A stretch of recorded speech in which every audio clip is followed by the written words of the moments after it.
எதற்காக அப்புறம் ஹிந்தி எதுக்குறீங்கல்ல, எதுக்காக நீங்க வந்து தமிழ் படத்தை ஹிந்தியில டப் பண்ணி அப்படி வருமானம் பாக்குறீங்க அப்படின்னு சொல்றாங்க.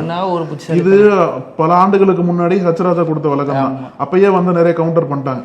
யாருமே வந்து இந்த தமிழ் படங்களை ஹிந்தியில டப் பண்ணி நீங்க அதை பார்க்கணும்னு சொல்லிட்டு யாரையும் திணிக்கல, யாரையும் கட்டாயப்படுத்தல. நீங்க டப் பண்றாங்க, தமிழ்ல டப் பண்ணப்படுது, நிறைய சீரிஸ் டப் பண்ணப்படுது. அது யூஸ்ஃபுல்லா இருக்கக்கூடிய ப்ராசஸ் தான். இங்க இருக்கக்கூடிய தமிழ் படங்களை ஹிந்தியில டப் பண்றாங்க. அது வேணும்னா மக்கள் பார்க்கலாம், பார்க்காம இருக்கலாம். அது யாரும் திணிக்கல, படம் பார்க்கணும் கட்டாயப்படுத்தல. ஆனா இங்க வந்து பாஜகவோட கொள்கை என்ன எப்படி இருக்குன்னா, அந்த மும்மொழி கொள்கையில வந்து ஹிந்தியை திணிக்க பாக்குறாங்கன்றத பெருவாரிய குற்றச்சாட்டா இருக்கு. அந்த ஒரு குற்றச்சாட்டு பெருசா போகும்போதுதான் பவன் கல்யாணே ஒரு கட்டத்துல ஹிந்தி எதிர்த்து இருக்காரு.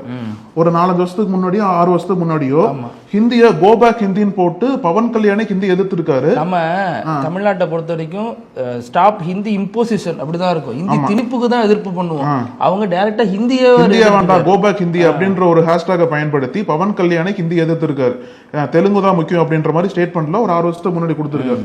அதே பவன் கல்யாண் தான் இப்ப வந்து பாஜகவோட கூட்டணி இருக்கிறதுனால மும்மொழி கொள்கையை ஆதரிச்சு தமிழ்நாட்டை நோக்கி கேள்வி கேட்டிருக்காரு. உங்களுக்கு ஹிந்தியை வேண்டாம் அப்படின்னா உங்களோட தமிழ் படங்களை ஹிந்தியில் டப் பண்ணாதீங்க அப்படின்ற மாதிரி கேள்வி கேட்டிருக்காரு. இது அவரு வந்து அந்த ஆந்திராவோட துணை முதல்வரா இருக்காரு.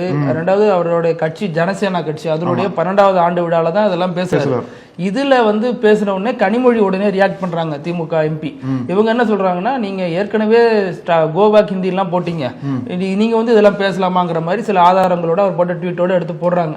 உடனே இவர் வந்து இது தவறான புரிதல் உடனே ட்வீட் பண்றாரு. ஒரு துணை முதல்வருக்கு உடனடியா வேலை இல்லையா தெரியல, உடனே ட்வீட் பண்ணி இது ஒரு தவறான புரிதல், அப்படிலாம் ஒண்ணும் கிடையாது, நான் இப்பவும் ஹிந்திக்கு எதிராக தான் இருக்கிற மாதிரி சில ஸ்டேட்மெண்ட் சொல்றாரு. ஒரே நிலைப்பாட்டுல தான் இருக்கேன் அப்படின்னு சொல்லிட்டு போதிய புரிதல் இல்ல அப்படிங்கிற மாதிரி அவங்கள கடந்து போக முயற்சி பண்றாரு.